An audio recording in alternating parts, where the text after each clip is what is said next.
You are listening to the Roberta Glass True Crime Report, putting the true back in true crime.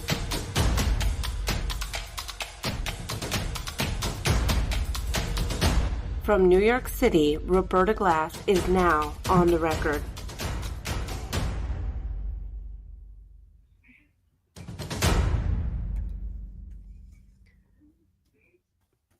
Okay. Welcome. We are live. I'm here with William Ramsey of the William Ramsey Investigates podcast, a probably favorite guest, most returning guest on this podcast. We've done probably, I don't know, what do you think, William? How Over many? 40. I think we're at almost 45 shows. Yeah. This is like 46 or 47. It's pretty amazing. You're like 5% of my show. Yeah. So, and we're going to talk about Adnan Syed, how we got here, the upcoming hearing next Thursday, and some of the less discussed aspects of this case and the media reporting on it. So welcome, William Ramsey. Thanks for having me. It's great to be with you again. Yeah, there's a lot going on. I was trying to read through your stuff, your social media. I was listening to your other podcast. You've done the kind of smaller 20-minute shows. So I was listening through those, why he's actually guilty. And I said you did a 4-hour show on the press conference. So that's why I kind of wanted to talk to you and pick your brain about what's going on, because it's in the context of obviously this whole like prosecutorial nightmare that's happened in this country, where they're like Mosby in Baltimore and just all the other Soros prosecutors are destroying these cities and I think kind of undermining the rule of law. And I think Adnan Syed is one of those. I titled this this was restreaming on my platforms, Adnan Syed and the quest for injustice. Like they're actually like the most horrible thing. And I was looking through your stuff and saw the picture of Amy Berg again, who pops up in the West Memphis 3. So having even an overlap with the West Memphis 3 is disturbing. But like, what are your thoughts? Like, you've read the Intercept stuff, you saw the whole press conference. Like, what are your thoughts? The press conference was, when was that? Was August? When was it? No, the press conference was not this week, but the week before, Monday. Of course, it wasn't that far. So, no. It was in his home, right? Like he had a whole PowerPoint and all that stuff, right? Yeah, and he did it in his mother's daycare in his home.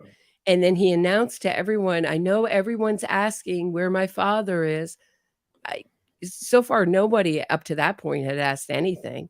And he's like, my father is just too sick to be here. Too sick for poor, I'm very sympathetic.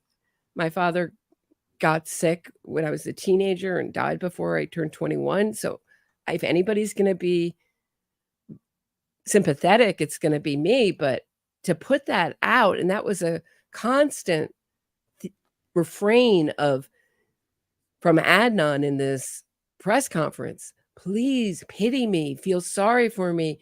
He went on about how prison, my mom didn't know whether I would be alive in a supermax prison. The violence was so terrible.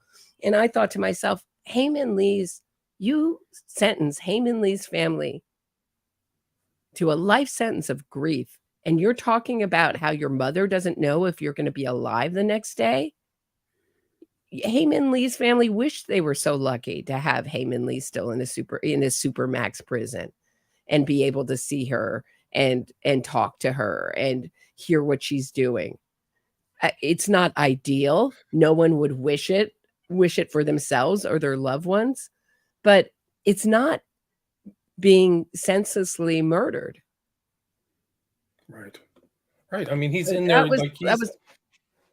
he's playing the total victim, right? I mean, he's playing the victim card. How long was the press conference? He's not playing it. He says it. He says it straight out. The press conference was little under 2 hours, but he also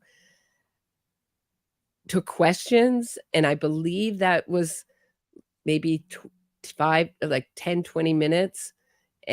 But a lot of the press had enough by then. I only saw that on at least one other station had the question and answer period. Most of them stopped after 2 hours. They're like, we've heard enough, Adnan Syed. We've heard enough.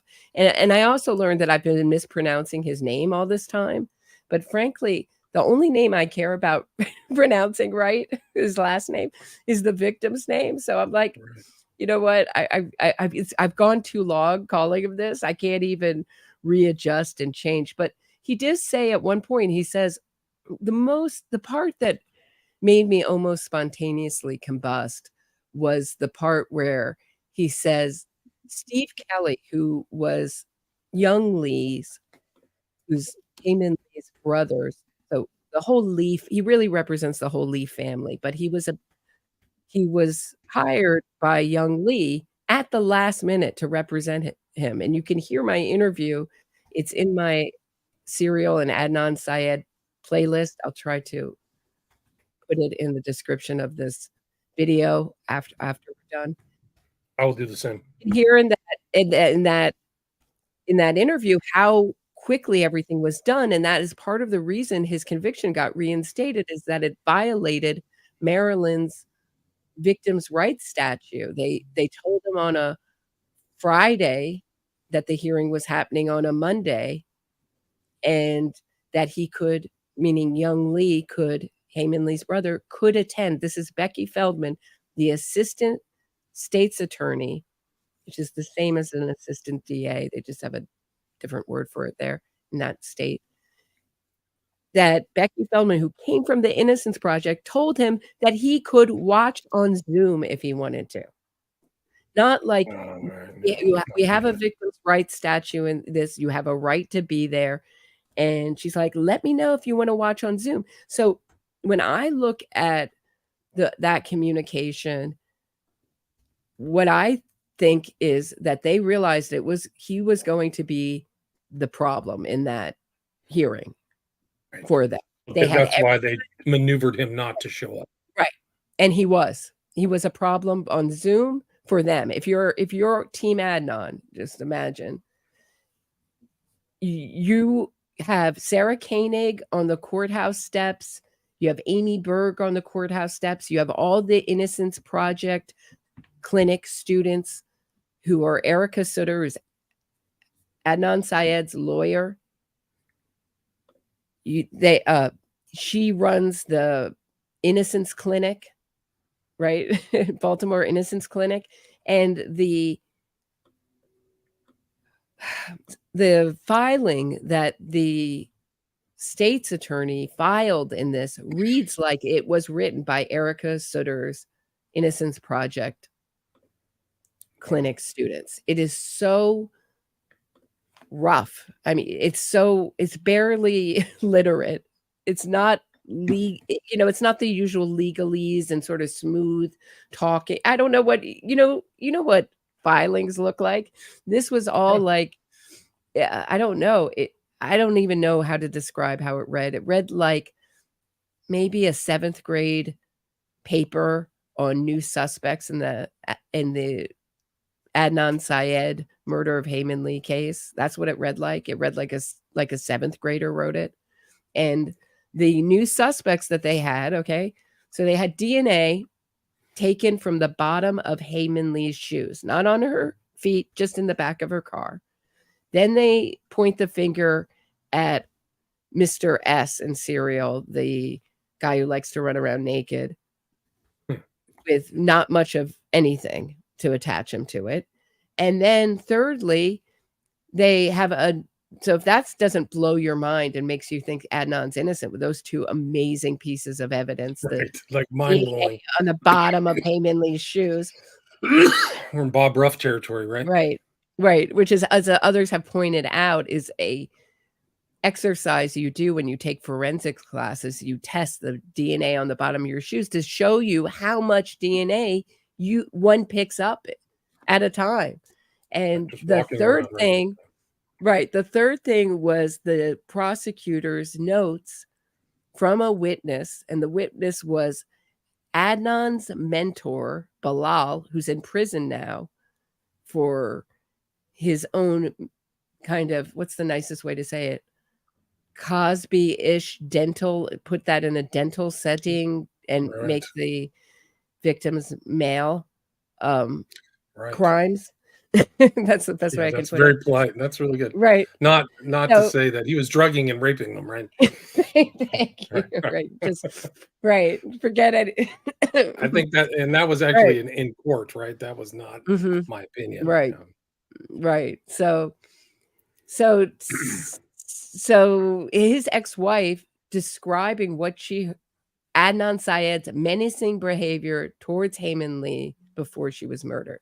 So one of the new suspects is Adnan Syed himself, and the other is the DNA on her shoes that were just like tossed in her car, and the third is Alonzo Sellers, the Mr. S, who with not much of anything. Like no one thinks that, even like the most devoted free and non supporter isn't going to think that Alonzo. I haven't run into anyone who really believes that Alonzo Sellers did this. So it was an absolute fraud upon the court. But what really reversed the decision was the fact that the three of them, meaning Becky Feldman, who's a former defense attorney, she's the assistant DA, she comes from the Innocence Project herself, met with Erica Sutter and Melissa Finn, the judge, in an in-camera meeting, which is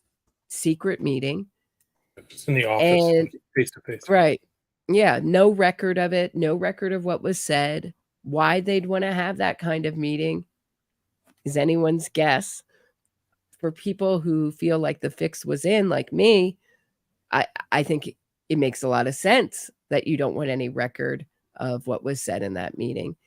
And when Monday rolled around, when young Lee asked for the hearing to be delayed a week, excuse me,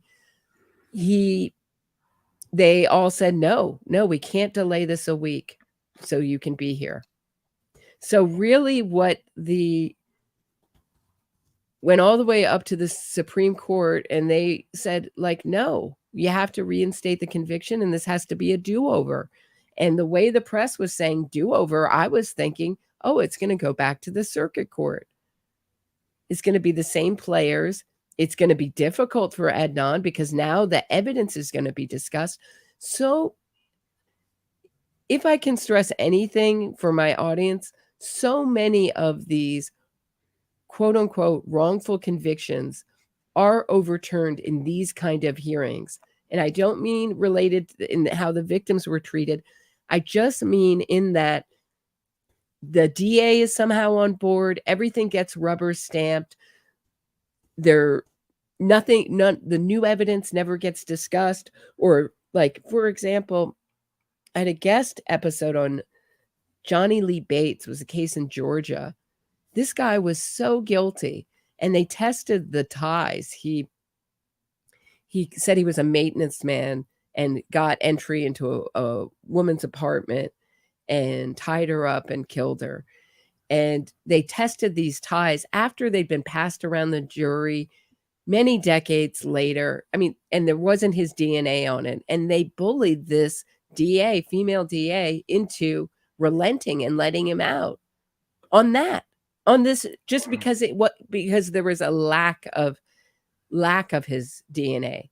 And you can listen to that episode. No DNA means you're not guilty. Right. Just like the West. And it was just rubber stamped. So many times, for example, I'm also talking about Making a Murderer, and that first Stephen Avery's first exoneration, which I really think that he did it in that first attempted murder case. Now they like to call it a rape case. Why do they like to call it a rape case? Because if you call it what he was charged with, which is attempted murder, attempted kidnapping, it looks like he's a criminal who's gaining intensity, gaining sophistication, and that's what he did in prison. He not only confessed to the attempted murder of Penny Bernstein, and there's a lot of other things. You can listen back to my episodes to find out what else. But a inmate heard him and gave a sworn affidavit that Stephen Avery confessed to him to doing this in prison. But none of this was discussed. It was all rubber stamped. All of a sudden, this hair with a root appears that they never wanted to test till way late in this case. Instead they asked to test the DNA under her fingernails. Strangely, DNA consistent with Stephen Avery was found under that, but we know consistent from the West Memphis 3 case that could mean a lot of people. A hair consistent with Penny Bernstein was found on Avery's clothes. So there's a lot of really sus stuff in that. And if you read the decision that rejects this new DNA evidence as exonerating from the courts, they discuss his alibi witnesses all being, debunked, like on the stand. So, it's interesting that these things are given such weight when oftentimes they're just rushed through court. Really, and I always say, oh, everything's pondered over in court, but not so much in these hearings. They're really like, if the DA is on board, they are rubber stamped. This new evidence is never discussed. And that is one element of innocence fraud that repeats itself no matter what state we're talking about. Right. It's incredible. I mean, the Stephen Avery thing is incredible because Bernstein picked him out of a lineup twice, and so it's like, he didn't look like the so-called other guy. So Making a Murder came out right at the beginning with just a bunch of baloney, in my opinion. Like, that was just off the charts because it made him a sympathetic figure right off the bat. Like, oh, he was unjustly, thing. It was the same thing as the West Memphis 3, unjustly convicted. Yeah. Right. And Laura Riccardi comes from this movement, and she must have been very upset to see Wisconsin's first exoneration case be such an embarrassment that within a couple of years, he's already reoffended in a horrific way. That worst way possible. Right. The worst way possible. So I believe that it's not just to sell this idea, because wouldn't that make you think, oh, maybe he was guilty? What happened the first time? But instead, here she comes to proclaim not only his innocence in Penny Bernstein's case, but in the innocence in the murder of Teresa Hallback. So, and I think convicting a murder, one of my issues with it is that they're totally on board with the idea that the first conviction was wrongful. And what they're basing that on, I don't really know. They just keep saying it's a wrongful conviction. He was wrongly. Well, tell me why. And I know you have that hair, but at the same time, this is what I've heard. I don't know. I can't obviously prove it, but at the same time that Avery was a Innocence Project client, Gregory Allen was soliciting the Innocence Project to help him exonerate his cases. So I don't know. Yeah. So for people who don't know, I'm basically saying, was there a conspiracy with a hair with a bulb on it? And why, if you have a hair on a bulb of it, back when they asked for the DNA scrapings to be tested under Penny Bernstein's fingernails, why didn't they ask for a hair with, a root on it? Why wouldn't they ask for that? Why would they want to do the fingernail scrapings? I mean, that's just so rare to get. Back then, that's the only way you could test a hair. Now we can test it without the root, but back then you couldn't. Right. Now, the original assault was 1985, so it was way back. He was 23 years old. But that guy's history is really bad. And for people who don't know, Making a Murder came out 2014 or 2015 on Netflix, 15. But then a newer one just got dropped by the director, is Rech, R-E-C-H. I interviewed him, and his 10-part series is called Convicting a Murder, and you can watch that on Daily Wire Plus. Daily Wire Plus, yeah. Thank you. So just for people who may not be up to speed, and you can listen to that interview on William Ramsey Investigates if you want to. But yeah, but the parallels are, the kind of innocence fraud parallels are off the chart. Right. And now Michael Griesbach, who was a aspiring DA, like a very ambitious man at the time, he said he took 2 days to look at the evidence against Stephen Avery and this new DNA and rubber stamp and exoneration. 48 hours. So you know how long it takes to go through these these Oh, it court takes a while. transcripts. Yeah. I think longer than 2 days. So, but he sits on the Wisconsin Innocence Project now. He's fully on board with the movement, and I'm just saying it benefited his career to do that, right? to do that. And that was a huge. I mean, nobody could argue with that. And one other thing I'm going to say is that it seems like this idea that Penny Bernstein said, I got a really good look. I just told myself, remember his face, remember his face, remember his face. And yet she got his eye color wrong. She said Stephen Avery had brown eyes when he had blue eyes. Now, I don't know if she's supposed to be gazing into the eyes of her attacker like a lover, but okay. But Michael Griesbach would bring this up in his book as a talking point, like, well, Gregory Allen's eyes are brown. They're not brown. They're blue. So she got it wrong no matter who attacked her.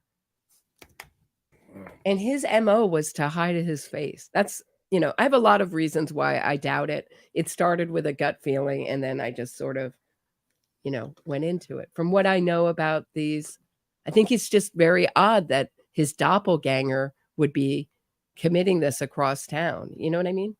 Right. No, it's very odd. I mean, unusual. Unusual things can happen, but these guys are all the same. They all play the victim. Avery, Eccles, Adnan Syed. They've kind of got it's important to look at these other Innocence fraud cases because you just see the same, MO, the same layout, the same blueprint of trying to get themselves out of jail. Right. So his hearing is next week. And I mean, there's so much proof of guilt. I don't know if we want to belabor people to go through that, but the Jay Wilds is was on the stand, right, just telling the whole story. Told him right, and his story is backed up. I'm sorry. No, go ahead. Yeah, his story is backed up by cell phone pings, by Jen, who helped him get rid of the shovels. What else? He told the police where the car was. You can listen, and I did a 10-minute episode, little less than 10 minutes this morning, where I go through all my reasons why I believe Jay and why I think he's more trustworthy than Adnan. Adnan's been described as a masterful liar, and I think that that's a good description of him. He has the jury was unanimous, right? I mean, they unanimously convicted him, so they believed Wilds too, right? Yep. One of Adnan Syed's points was, well, look at all the good rulings I had from these different judges who said I deserved. They didn't say he said he was innocent. They said he deserved another trial, meaning something was done. Like, it's a technicality is my point. But Adnan Syed nevertheless went through all of the good court rulings. He had a PowerPoint presentation, William Ramsey, for this thing.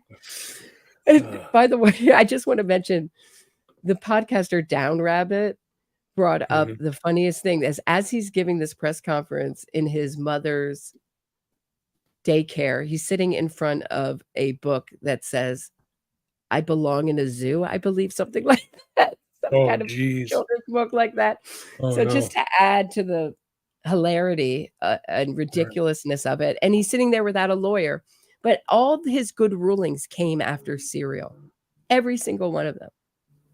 Right. All after 2000. I think the first one started 2016 was his first good ruling. I may be wrong on that, but that's my memory.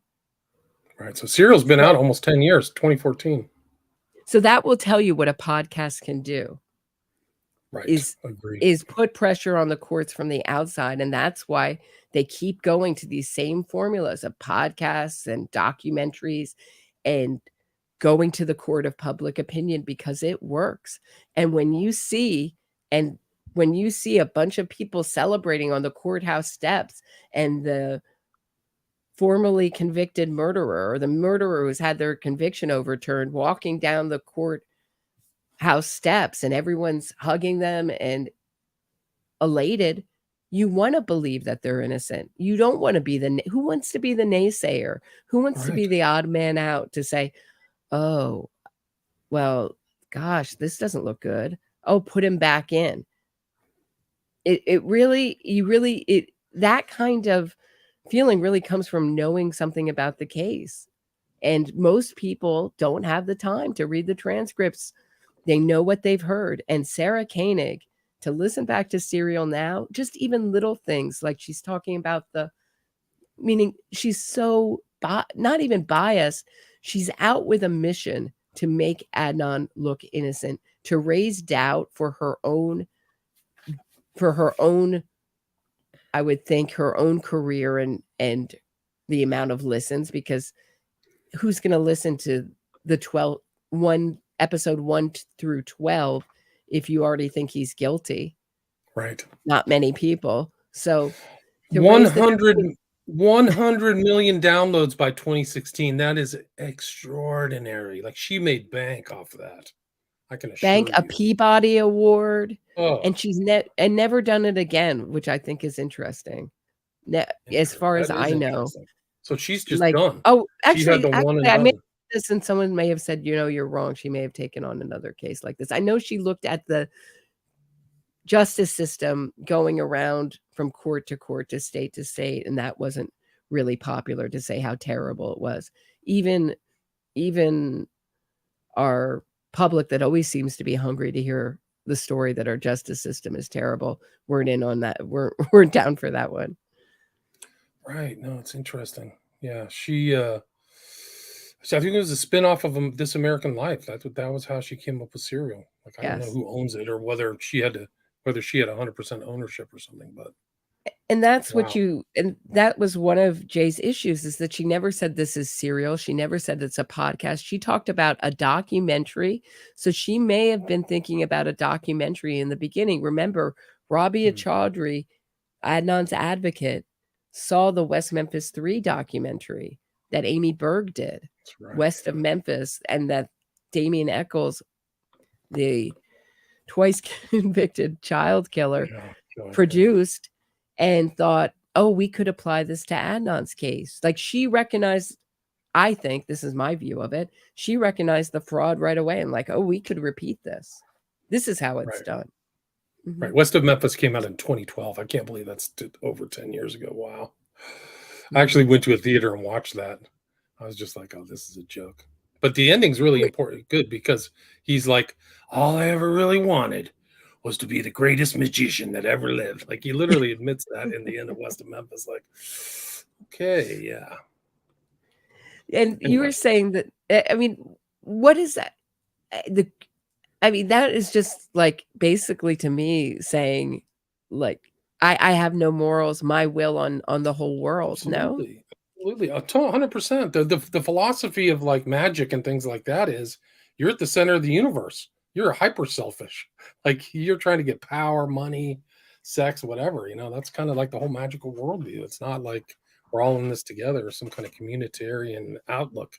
It's the opposite of that. So by admitting to that, it tells you a lot about those people and what they're up to. But it also kind of confirms people's, people who know they're guilty, their suspicion of what really was going on, and the involvement of the occult. I mean, that's already should be easily established. If you read my book or just go to his, social media, it's pretty apparent what's going on. Yeah. What clues you off? He's not subtle about it, but are there more subtle signs that someone's into the occult? I think that just words, who they admire, tattoos, like Eccles has it all. Other people, maybe it's not as overt, but it's kind of like with birds of a feather, who they hang out with. It's kind of telling. It's hard to, I don't know if it's easily discernible, but I think that you're definitely in the underground, like the occult underground. People who are like that are probably reading pretty interesting stuff. Yeah. When you're calling Genesis Peorage, your mother, a man who was in the Process Church, your mother, you're in trouble, I would think. I would think that's pretty weird. Yeah, you're even in a movie with him, right? Genesis Peorage, he's really kind of one of the first humanist transsexuals, really. Yeah, I Take actually went breaths. to that.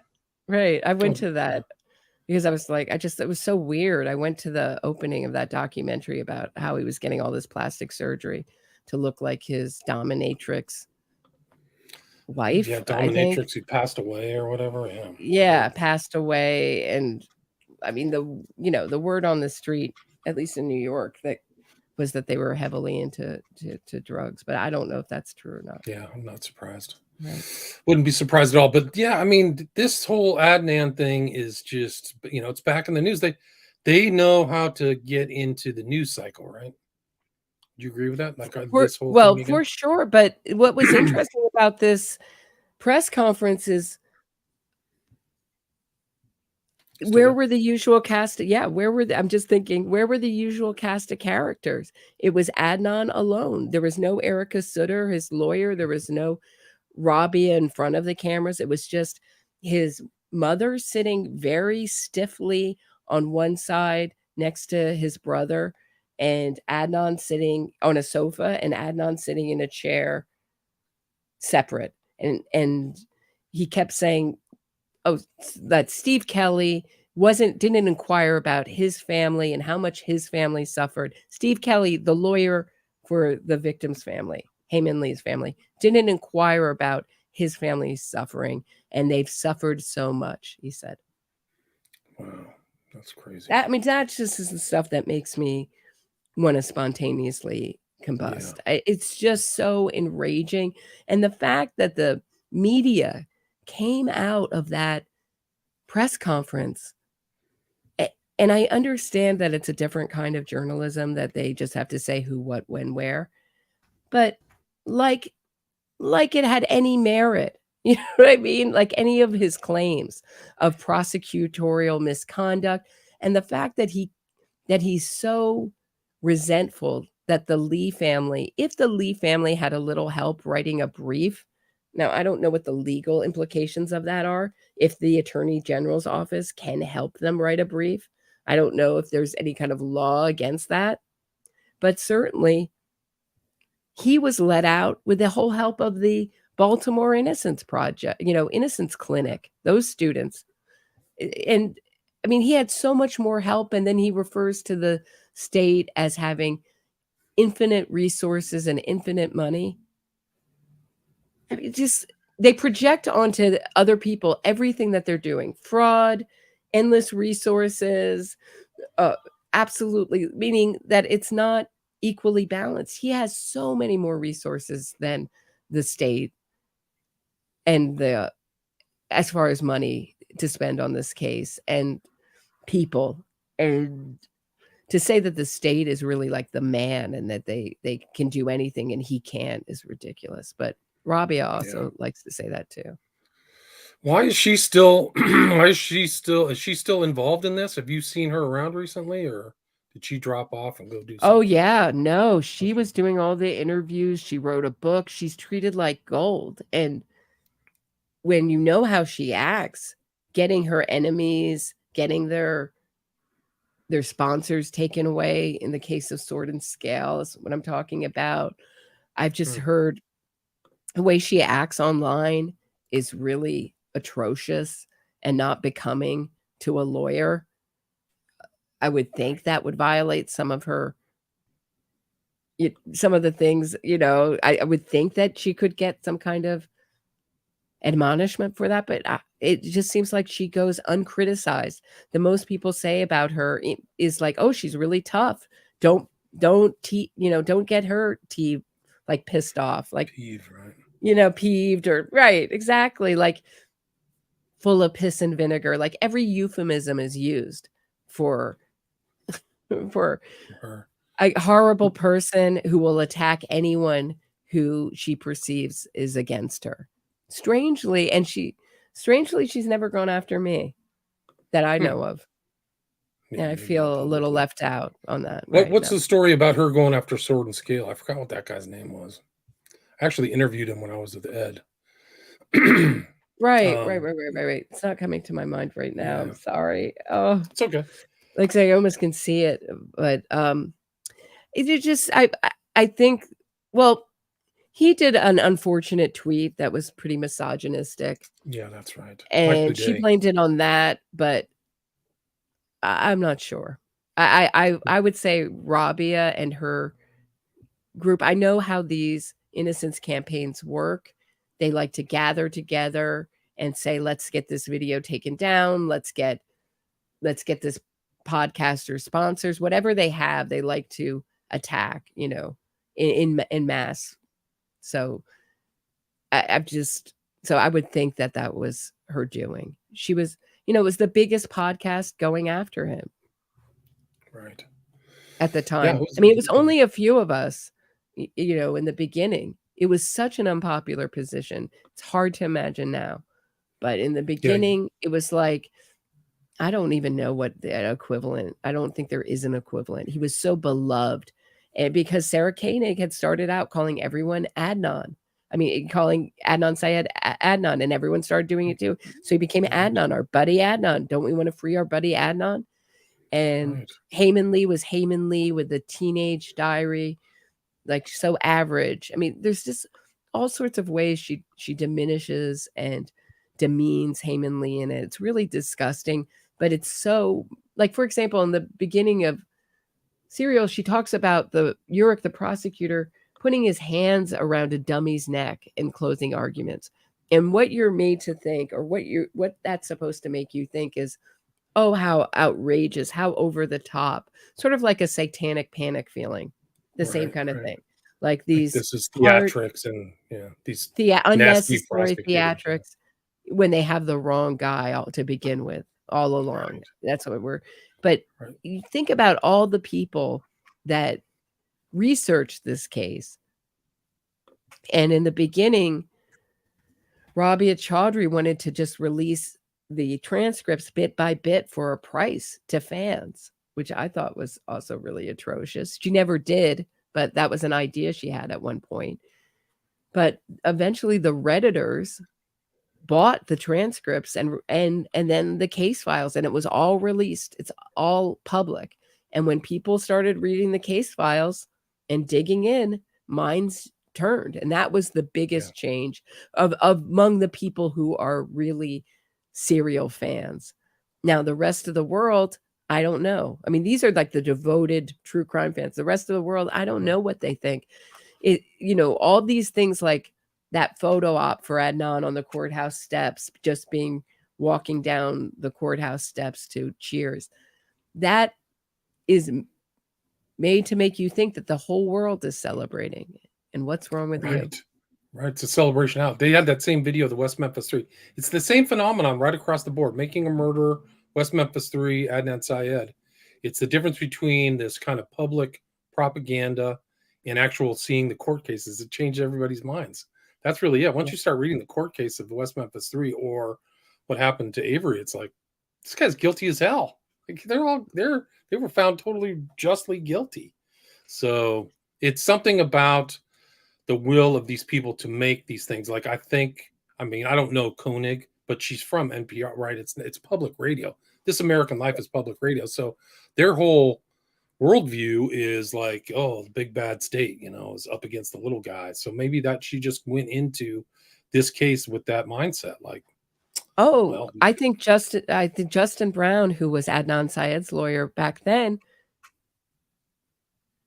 apparently, according to Adnan, told him that Sarah Koenig would not be doing Serial. This is before it really went into motion, if she did not think Adnan was innocent. Oh, wow. So she went in with that. You can hear that. Wow. Right. Wow. And you can hear that because who else, when you see a note, so Hae Min Lee writes a breakup note and Adnan Syed writes on it, "I'm going to kill." Who else looks at that and thinks that's not significant, that this heartbroken ex-boyfriend pride was hurt and started a plan in his mind, a murder of his ex-girlfriend because she was dating someone else who she was madly in love with, according to her diary. How is that? I mean, who else says, oh, that's just a detail you'd find in a cheesy detective novel? Who else who knows anything about true crime. And then the other thing she does is everything around. One thing she does, she goes, I think it's Aisha. She says, people, I talked to many people who felt that Adnan was very possessive and pushy and never let Hae alone. Essentially, those are my words, not Sarah Koenig's. And then she talks to, I believe it's Aisha, and she says, Aisha was one of those people, but she could never point to anything specific. Okay, cut to Aisha saying, Adnan was like everywhere. When we'd have a girls' night, he'd show up unwanted. He just like, if we did this, he'd show up unwanted. She had like 5 examples, right? Cut to like 5 examples that she gives of Adnan not taking no for an answer, showing up where he's not wanted. And that's one of the biggest signs or precursors to being in a really unhealthy relationship is when your boyfriend or girlfriend won't respect your boundaries. Right. And when you're having a girls' night, show up. I don't care what they show up with.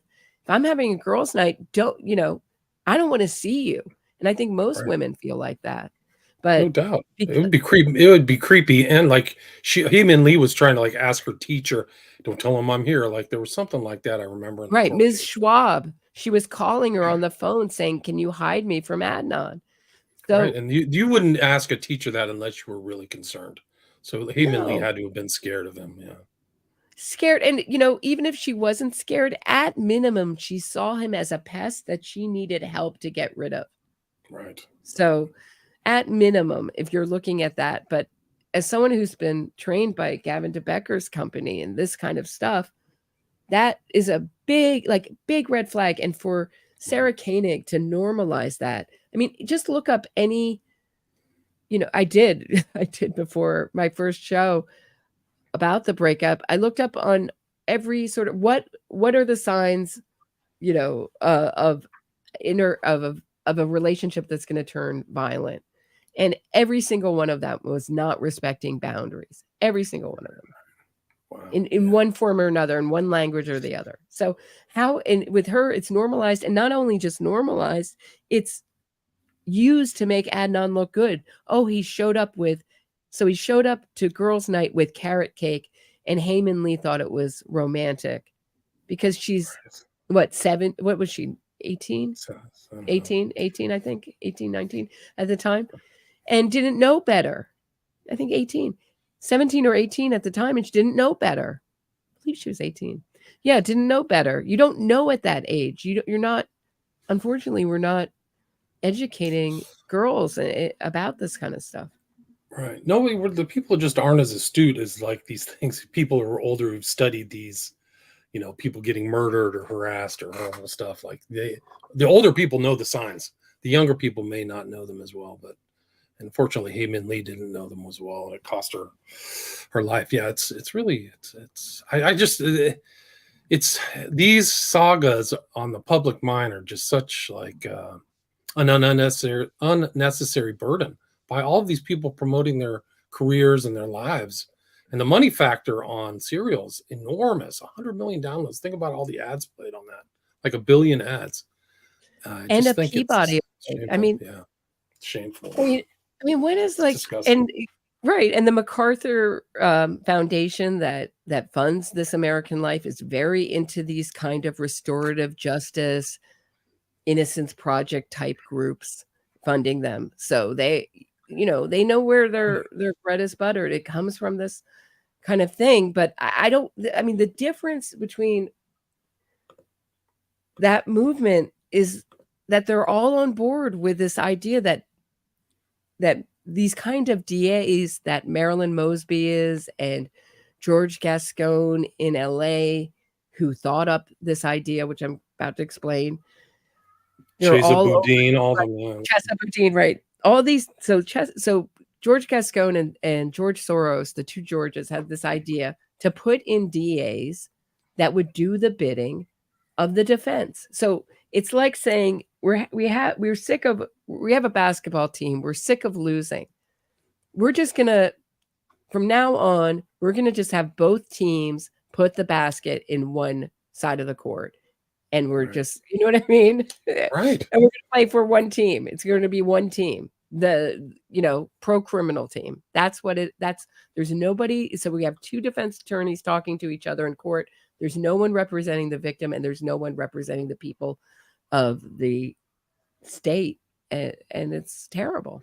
Right. And you just posted that guy. This is another case out of Baltimore who they let out, and he literally went out and raped and killed somebody, right? I forgot. Oh, it was worse than that. It was worse than that, because now they think before he did that, he killed this beloved Pavla was her name, beloved member of the community. She was a tech person. And I wish I knew more about tech to know a little bit about, know what she was actually doing. But she was really beloved, even by the mayor knew her. But before he did that, he tortured some people, a couple, and burned them alive. And they're fighting for their life in a burn unit right now. And as someone who's spent a lot of time in a burn unit, that is grim. It's so grim. Most family members and friends don't visit. They just can't take it. So it's too intense. Yeah. Right. Too is one of the worst things you can do. And I think people know that instinctively without me telling them. But if they make it and they're fighting for their lives, is the last I heard, if they make it, it's PTSD. I don't know how badly they're burned. I would assume very badly. Multiple surgeries. It's just a long recovery. It's just a nightmare if they even will make it. So yeah, his name was Jason Billingsley, arrested in murder of Baltimore tech CEO Pavla. September. That's from today. So he got out of this so-called restorative justice stuff. Yeah. Right. So Marilyn Mosby commuted his or shortened his sentence from a 30-year sentence to doing just 7 years. And he was a repeat violent offender. I mean, this is just, he was on the sex offenders registry.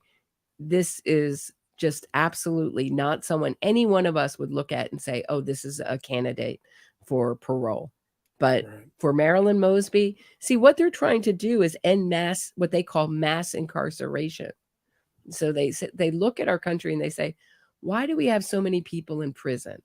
And they first started letting out the drug offenders. Not my issue. I'm not going to have any opinion on that. Right. Yeah. Well, I do. I don't think that any drug offender should be in jail. Actually, it's a waste of time. It's just not something, I'm going to have a knee-jerk opinion about anymore, because I've got so burned having knee-jerk opinions in my life before I looked into it further. I don't know. It seems on the surface like a thing that may be good. I don't know. But then they were like, well, there's still so many people incarcerated, and especially they're people of color, right? So how are we going to end this mass incarceration of just because we have so many more people in prison than any other country, but we're also more violent than a lot of other countries and bigger. Yeah. And so history of violence. So now their solution is to not prosecute anyone and to just let people go very early. And what they are working towards, and this is why I think so many people who've been in for 20 years get these big movements behind them, is they don't want anyone for any reason to do more than 20 years. Wow. Yeah. That's their reforms. That's their reforms, and they're terrible. They're ending up in people getting hurt and murdered. This guy, a man and woman critically injured, that was on September 19th, so 10 days ago. And then he goes and rapes this young woman, Pavla, allegedly. So that's just one example of many. I mean, these reform movements and these DAs, I grew up kind of in San Francisco, around San Francisco, and they've destroyed the whole city. Nobody wants to invest there. Nobody wants to even have a shop. And it used to be kind of a city of like small shopkeepers who could make a living selling whatever, coffee, art. It's gone. Right. It's it's like a neutron bomb hit it. It's unbelievable. It's not just COVID. It's just that people are not going to invest, and everything's moved out because they just let the robbers go. It's crazy. It's so crazy that this is happening. That these people have no understanding of human history. It's bizarre. It's bizarre, and they don't seem to have the same reaction we have to these stories. Yeah, no, they don't. Right? they'll say publicly, we got to get tough, but with what laws? They can only get as tough as the law allows. And is George Gascon your DA? Or are you in a different area? Yes. Yeah. Well, you have a really good person, John McKinney, running for DA. Highly recommend everyone in LA to vote for him, who's running for DA against George Gascon. He was someone who got demoted by George Gascon for speaking out against his pro-criminal policies, and George Gascon just pulled him from his position and reassigned him to a much low level. I'm not surprised at all. Not surprised at all. But it's a disaster here. Like they just, it hasn't hit the level of San Francisco. But like, what's really gross is like some of these people who are the mayors, they don't care. London Bream's out partying and she's making $400,000 a year, whilst the whole city, San Francisco, goes down the toilet. It's literally a fourth world country. It's not a third world country. It's like Mad Max. Right. Like you can just go on social media. Like here, I follow some people there. There was 50 cars stolen in Oakland every day. They're driven to San Francisco. Then people rob. Then they go back to Oakland. It's just like, it's crazy. And it's all part of this whole innocence fraud thing and the larger culture. And Mosby is actually being tried in November too, by the way. Right. And she's being tried on fraud. So you would think that they just subpoenaed her records to find out where her funding for her trial. So basically she raised some money for her defense, and they were trying to find out who donated. And there's no names, but you do get to see the location, and a lot of money's coming from California. Looks like blue states funding her. Very interesting. Yeah. So, yeah.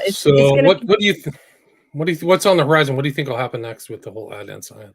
Well, I'm going to ask you. So I thought this do-over was going to be in the circuit court with the same people. No, it's going to be for Adnan Syed. It's going to be in the Supreme Court up against some of the same judges that gave that 2019 very damning decision. I think it was something like 4-3 or 5-4. Yeah, we did a whole show on that, didn't we? Didn't we do a show on their decision? Yeah. Right. And so I think he's in trouble, I guess. I think he's in massive trouble.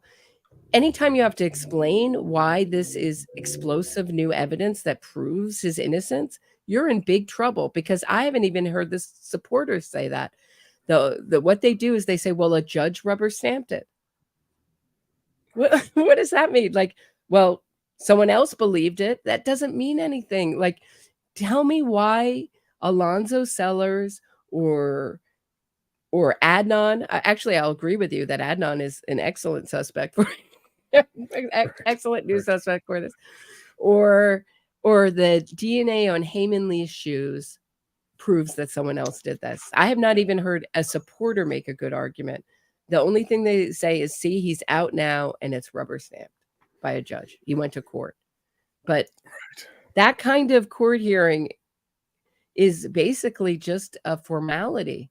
It's a formality so that he can walk down the courthouse steps and have his media moment. That is the innocence fraud cliche that's repeated again and again and again in every single case. Very well said. Very well said. Yes. The cliche. The pictures of them coming out of court and it affects the public. Like they've got all the media there ready.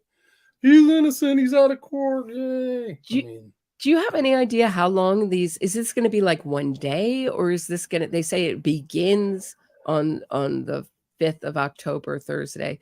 Do you think this will go on multiple days? Is this going to be I don't think so. It's usually there'll be a hearing in front of the Supreme Court, and then the Supreme Court will sit down and draft their decision. Probably come out in a month.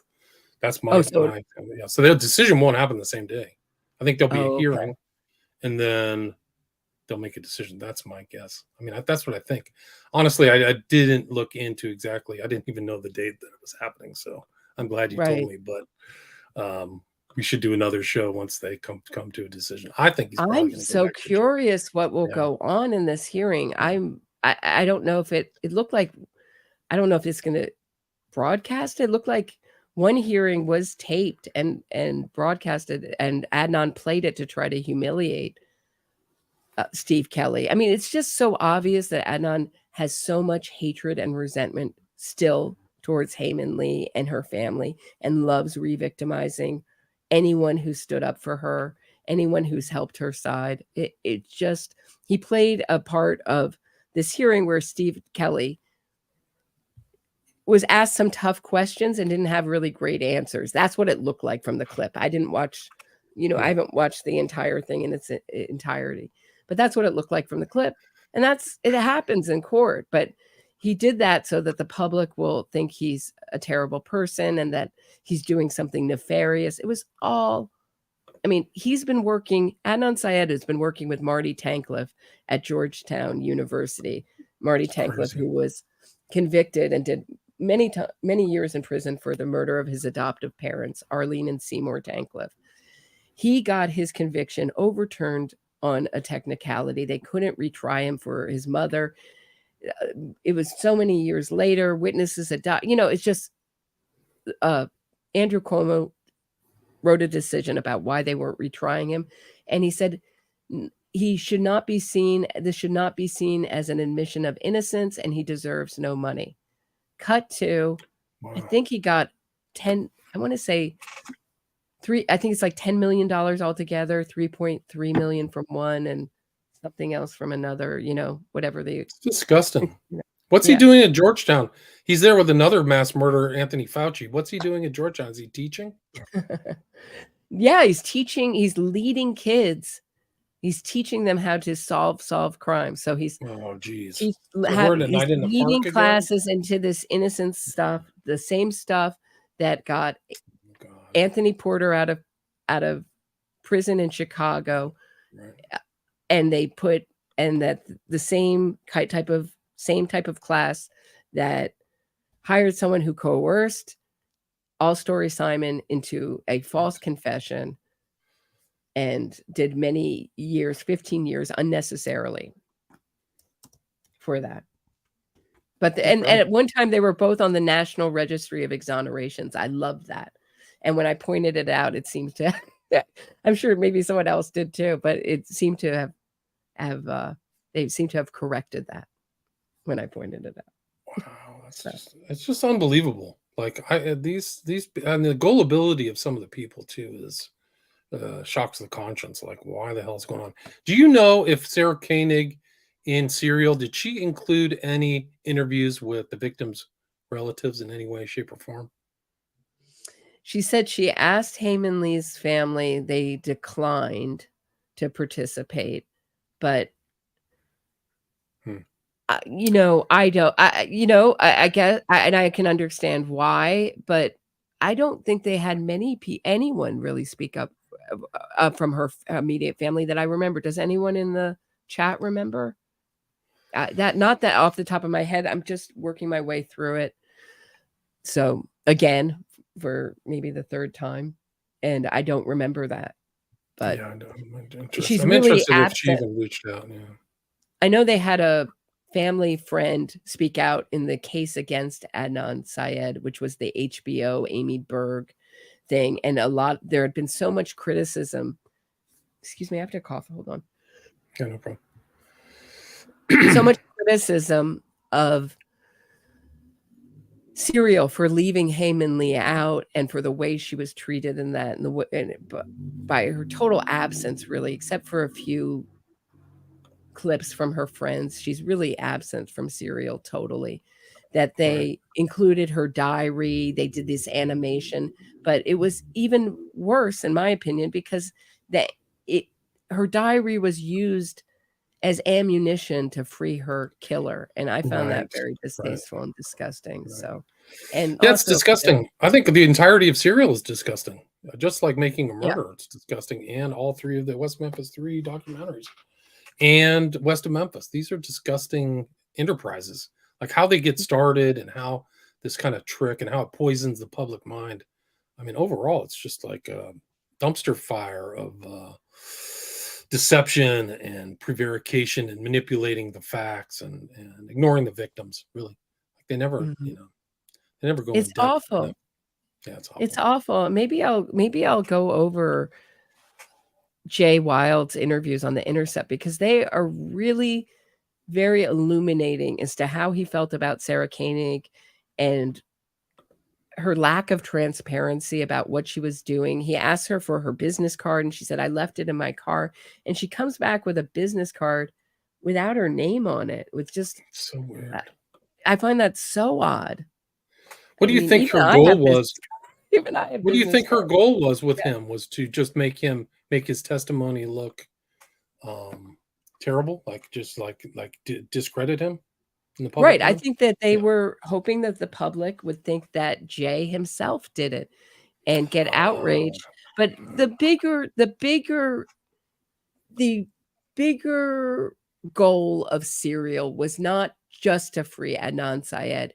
It was to get the public, get the idea that our legal system is terrible, unfair, and that there are wonderful people in prison, and that we're in there just because they couldn't remember an ordinary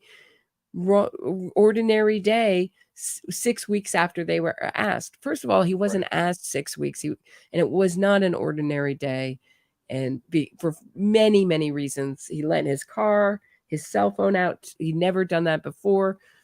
To a guy he didn't know very well. It was his friend Stephanie's birthday. The cops called him asking where his ex-girlfriend was. And when he was high, that would make it memorable. So many different things would make that day memorable. And to try to sort of float out this Elizabeth Loftus, she's the memory expert that has testified for Robert Durst and beloved by the Innocence Project, and expert who's beloved by the Innocence Project. False memories. False memory. Right. To push out this idea. Right. Yeah. To push out this idea that it's just normal to have no memory, and that you couldn't retrieve a memory or piece it together when you're in jail for 20 something years is absurd. And we were all supposed to accept that, because otherwise Serial doesn't work. Do you know what I'm saying? Right. Unless you normalize that, Serial doesn't work. Right. There's so many different I think that's the agenda, right? That's the kind of under subtext, the under the table sub rosa agenda is to discredit a seemingly unjust system. Right? Would you agree with that? Exactly. That's always the bigger goal. That's the bigger goal of Making a Murderer. I mean, if you listen to the Making a Murderer filmmakers, they say, oh no, Stephen Avery we wanted to shed light on the American justice system. And what's horrible as an American is the international people from all over the world watching this and looking at our justice system like it's a kangaroo court. Yeah, that's right.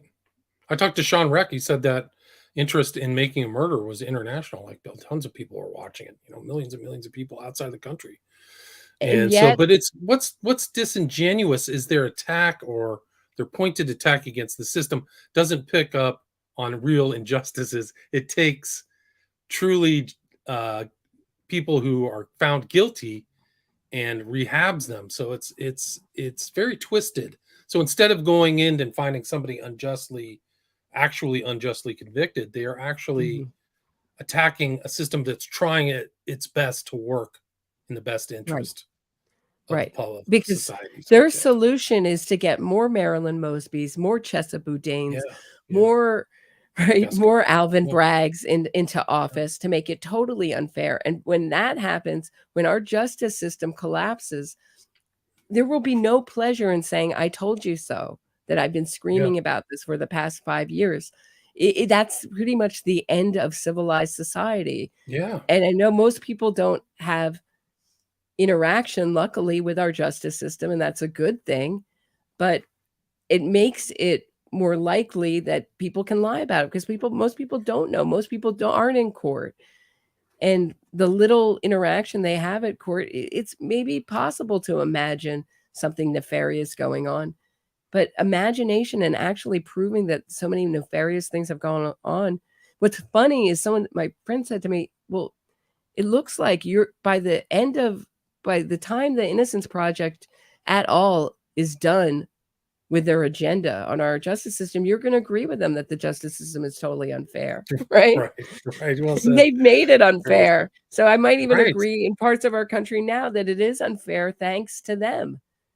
Right. Right. But their assault is such a different thing. Like, instead of trying to engage in reform or bolster the system or whatever, get more experts or fill it with more talented people, they are going after it in the public venue, the public forum, and then discrediting people who are working hard, like Ken Kratz. Like, I mean, they really character aside made him the boogeyman, or the woman from the Central Park Five. I forgot her. Fairstein.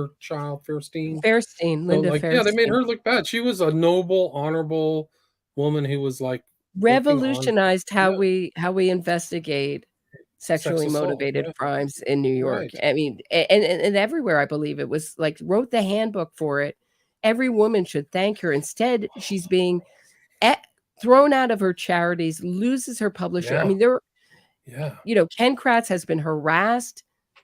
Jay Wilds has been harassed. You could say that is warranted. He was an accessory in that crime, but whatever you think, our justice system works on the idea that if you fess up to what you did and help try to get some kind of just resolution to it, you're going to get less time than the person who lies about it, denies it, puts everyone through a trial unnecessarily. I mean, think about all the money that's been spent from the state on trying Adnan's case. He had 2 trials. Right. The first one was declared a mistrial, and then he had another one. So, I don't have a problem with that. My problem is they should be saying, let's get really good defense attorneys. But what they're doing instead is let's take DAs and make them really secretly be working for the other side. No one on this side would say, let's get Adnan Syed a lawyer who would be working against his best interests. No one on this side. Right. Good point. That's the social injustice, not social justice, but the injustice is polluting these cases in the public mind, like just over and over again. Central Park 5, West Memphis 3, making a murder. I mean, that's embarrassing. A lot of these people are on the left too, so it's disgusting. I'm disgusted by all of it. We've done so many shows on that. Linda Fairstein, by the way, I think she got okayed. Yep. She had some kind of appeal. Yeah, do you know about that? Yeah, not a lot. Just that it's okay. That she's got the green light to sue, and those Netflix lawyers. Speaking of, the CEO's wife of Netflix, which is often done, like the wife will often donate to political campaigns instead of the husband to make it look like unconnected. But the Netflix CEO's wife donated greatly to Larry Krasner's campaign, one of these DAs in Philadelphia. So it's not a coincidence that Netflix has 1 million ideologically aligned with the Innocence Project at all documentaries on its platform, right? No, she got okayed. This just happened within the last week, so that she's going to go and sue. I think they're going to have to settle, my guess. But we did a show on that. People can go back and look at that. But yeah, so it's just an incredible time to see this happen. I never would have thought there would be this kind of, I don't think it's coordinated, but just so many people attacking the legal system in this way in the public mind. It's a lot more things we could be thinking about. Yeah. Yeah. I mean, but they think everything that, what's so sinister is that there's nothing to replace it with. So do you know what I mean? So they take down these statues and what are they going to put up instead? It's just like empty space. So they all through New York, they've taken down these statues that they think are, because these people lived in a different time.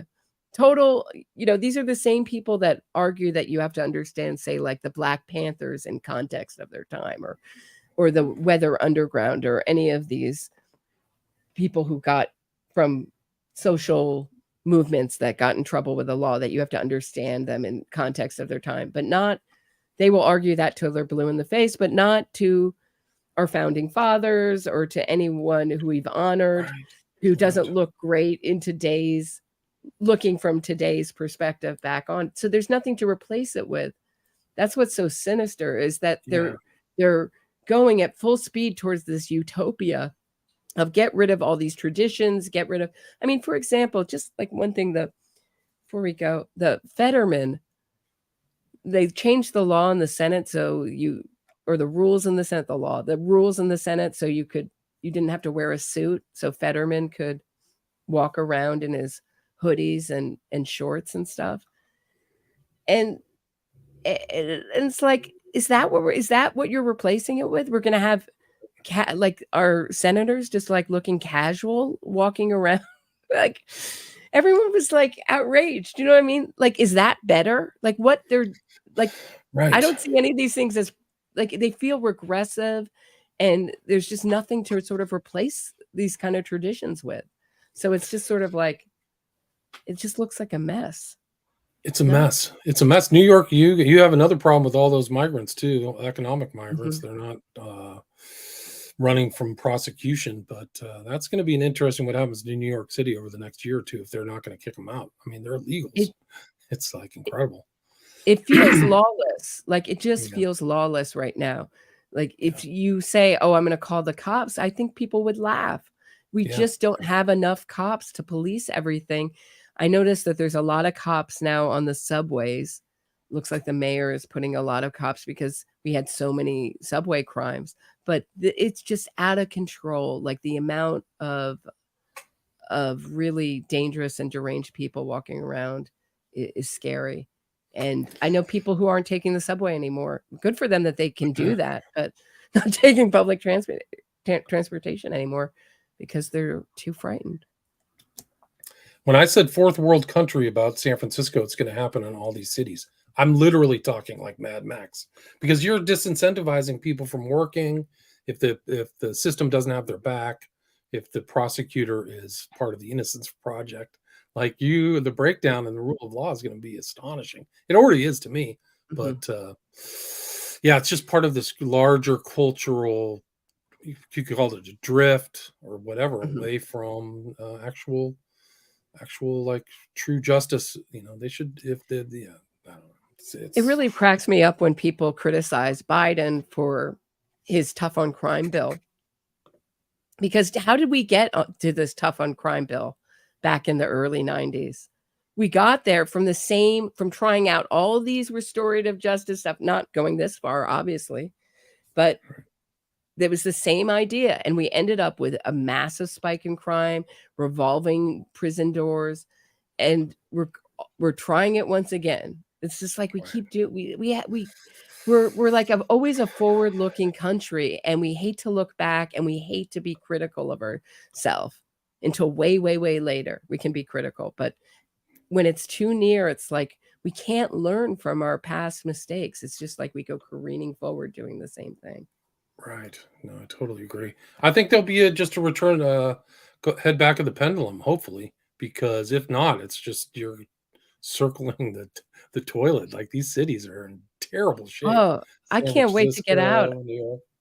Yeah, my new introduction may be like, live from an undisclosed location. Country, right? I'm at least 60 miles away from NYC, right? Yeah. I dream of getting off grid all the time, considering all the stuff they're trying to do. But, I know. Seems so idyllic. It's great to talk with you again. Yeah, thanks for coming on. Or I'm on your show. I don't know whose show we're on, but you're on my show. But it's good to talk with you again. Yeah, good. You've done so many shows. It's just amazing. Like you always end up you always deliver all the shows, man. So good for you. You know so much more stuff than I do. Oh, that's not true. Thank you so much. For people who are, my pleasure. For people who are listening on my platforms, where can people find Roberta Glass? I want to thank all the people who've been listening on podcast. Thank you so much. On podcast, iTunes, anywhere Spotify, all the usual places, YouTube, Roberta Glass, True Crime Report. I'm also, where else am I? You support me on Patreon for as little as $4.99 a month. You get a whole bunch of exclusive content and some other stuff as you go up in the tier. And I think that, join my Facebook group. Come join the discussion. We're talking about some of the cases I talk about on here, some not. Keep up to date on true crime from a victim's perspective. That is on my Facebook, Roberta Glass True Crime Report. Thank you so much. Yeah, thanks for having me on. And for people on your side, just WilliamRamseyInvestigates.com. You can go to my website. I have a new book about the smiley face killers, and my podcast is William Ramsey Investigates. So it's great to talk with you again. Look how succinctly you did that. All right, thanks. Thanks, William Ramsey. I'm used to it. I'm over 1,000 episodes, so I've done it a number of times. It ain't my first time. All right, Roberta, take care. You too. Bye. Okay, bye. You have